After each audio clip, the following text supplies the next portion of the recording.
それでは西谷さんにご質問をお願いします。ちょっと少しだけナンシーさんにダイレクトに挨拶させていただいていいですか。はい、どうぞ。Bonjour, Jean-Luc. Oui, tu m'entends? Tu m'entends? Oui? Oui, c'est une bizarre expérience de te voir sur l'écran comme ça, mais on peut se parler directement. Pas directement, mais indirectement, d'une façon indirecte, mais peut-être. Mais je ne m'empêche pas de t'adresser personnellement comme ça, en profitant de cette occasion. Oui, je suis très content de te voir si près, comme ça. Et oui, mais je dois revenir à mon rôle, parce que cette communication est rendue possible par plusieurs niveaux de protocoles techniques, technologiques, protocoles, comment dire, de la traduction, etc., etc. Donc, je dois me charger, nous devons nous charger de certains rôles, nous devons nous accommoder à cette série de protocoles. Donc, je reviens à mon rôle. Bon, alors, en t'écoutant, ごめんなさい。じゃあ、今、ナンシーさんのお話を聞いて、私の方から一つ、応答と、それから質問をさせていただきます。で、ハイデガー以降といいますか、ハイデガー以後、そして、ノーバート・ウィナーのサイバネテクスがありましたけれども、それ以後、技術についての思考を引き受けようとするものとしては、私も含めてですけれども、あなたの指摘する一般的透過性による量と機能の地平へのあらゆるものの包含という現在の全般的状況の認識、そしてそこで未来への見通し、投機の影から脱して現在を思考することの必要性というあなたの提起にほぼ全面的に同意いたします。で、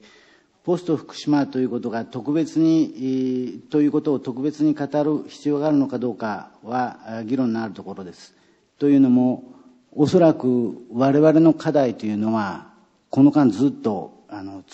続いていて、その中にたまたまこの出来事があったと言った方がいいかもしれないからです。で、まさにオッペンハイマーが最初の核実験をトリニティテストと命名しましたが、それがそのトリニティという名前を与えることで新しい時代への幕開けを隠したのだとしても、その核技術と人間社会全体との関係は未だに不文明なままでした。でけれどもやがてもちろん広島があり長崎があり、そしてやがてスマイリー島事故やとりわけチェルノブイリ事故によって核技術が兵器だけではなくその民生的利用においても常に脅威を伴うものであることが明白になりました。そしてギュンター・アンダースのような名察やあるいはロベルト・ユンク等の警告が現実的なものになりました。でそして福島に格別の意味があったとすれば、あなたの指摘するように現在の複合的な状況の中で起こることで、この出来事が核技術に集約的に代表される文明の在り方そのものを本格的に問い直させる、そういう広がりを持ったということでしょう。でその前にグローバル化が進行し、経済的な一元化や高度科学技術の世界的展開がありました。21世紀は生命科学の時代だと宣伝されたものです。それにまたテロリスムや金融危機、自然災害の甚大化といった現象を世界が立て続けに経験したその矢先に福島の事故が起こったわけです。でその時福島の事故はあなたがフロイトの指摘を想起させながら言う人間の能力が人間そのものを破壊する、あるいは人間を崩壊させる。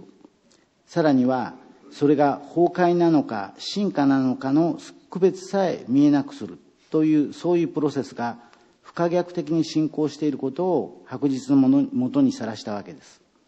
その意味で福島は後戻りの効かない地点というものを隠しているのかもしれません。であればこそ、福島は我々に未来に向かってではなく、すでにここに広がっている未来の手触りの中で生きることを我々に要請しているように思われます。3月11日の後で私は未来はどこにあるのかという小論を書きました。そこでは現代社会を投与している技術産業経済システムのオルタナティブはすでに30年前に提起されており、我々の生きうる未来、我々の生存の持続を可能にする未来はすでに始まっているという含みで未来について言及しました。けれども最近もう一つ、地震によって破られた時間、あるいは手触りのある未来というテーマの小論を書きました。それは核技術を直に念頭に置いたものです。これまで未来は常に未だ実現されておらず、無限定なままに開かれていました。我々は過去に準拠して未来に投機しつつ生きてきたわけです。ところが今や未来は数えられるもの、あるいは数えなければならないものになっています。つまり我々は人間とは桁違いの寿命を持つ放射性物質の半減期を数えながら生きなければならないのです。核技術はその意味では人間にとっての未来という時間の在り方を変えたと言えるかもしれません。その未来を生きるということが、実はあなたの言う現在を思考するということとも響き合っているとも思うのですが、その点をあなたはどのようにお考えでしょうか。もう少し言いますと、我々は未来ということをこれからどう考えればいいかということです。ナンシーさん、お願いいたします。ナンシーさん、お答えをお願いします。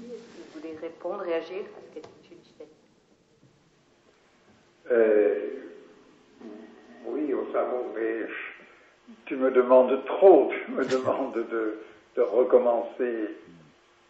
toute une réflexion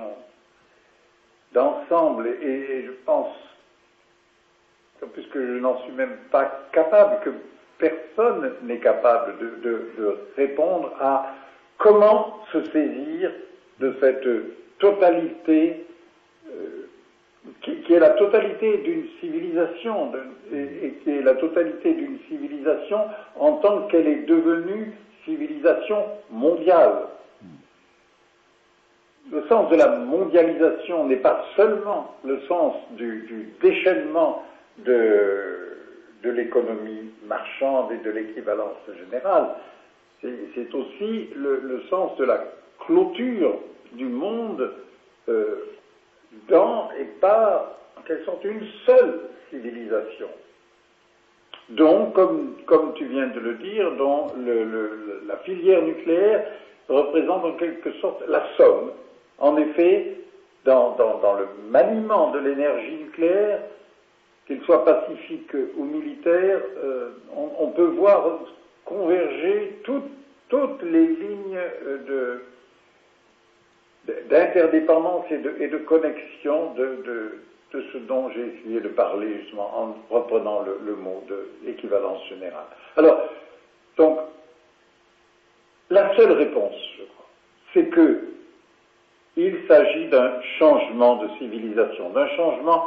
égal à celui qui a été le changement que j'évoquais, le changement par lequel, dans une même période de temps, bouddhisme en Orient, monothéisme en Occident, toute la culture des peuples du monde a lentement changé. Bien sûr, d'autres peuples ne participaient pas à ce changement, les peuples d'Amérique, les peuples de l'Océanie, etc., les peuples de l'Afrique. Mais maintenant, ils sont tous pris sont tous pris dans le réseau de la même civilisation. Et cette civilisation, je ne dis pas elle doit changer, parce que nous ne sommes plus dans ce régime de la nécessité de la projection du projet. Non, elle va changer, elle change déjà. Et si Fukushima est un tel signe, c'est parce que c'est une catastrophe énorme, et dont les effets sur le Japon, bien sûr, mais sur le reste du monde, sont loin d'être terminés. Mais c'est aussi parce que Fukushima vient après beaucoup d'autres catastrophes, comme tu l'as rappelé, et en un temps où se multiplient beaucoup d'autres formes de catastrophes, dont l'énorme catastrophe financière n'est en même temps qu'un cas ou un exemple. Fukushima vient comme une sorte de ponctuation et signale, je crois, que quelque chose a déjà commencé et va continuer. Ce quelque chose, c'est un changement de civilisation. Et pas plus qu'un Hittite, mettons, du XIIe siècle avant notre ère, ne pouvait imaginer quoi que ce soit du monde grec, puis du monde chrétien, du monde de l'Europe, devenant l'Occident et devenant le monde. Bon, pas plus nous ne pouvons imaginer ce qui va se passer. Mais quelque chose est en train de se passer. C'est-à-dire que le rapport de l'humanité à elle-même et au monde est en train de changer. Et ça changera aussi, et c'est déjà en train de changer notre propre rapport à nos instruments, à nos techniques, etc. C'est-à-dire parce qu'au moins, nous savons une chose, mais cette chose est essentielle, nous savons qu'il n'y a pas ce que nous avons cru pouvoir nommer le progrès. Il n'y a pas de progrès. Il y a des changements, mais qui peuvent être énormes, complets, dans la manière de vivre, d'exister, c'est-à-dire de faire du sens. Bon, je m'arrête parce que je crois qu'il ne faut pas trop dévorer le peu de temps que nous avons. Ah oui.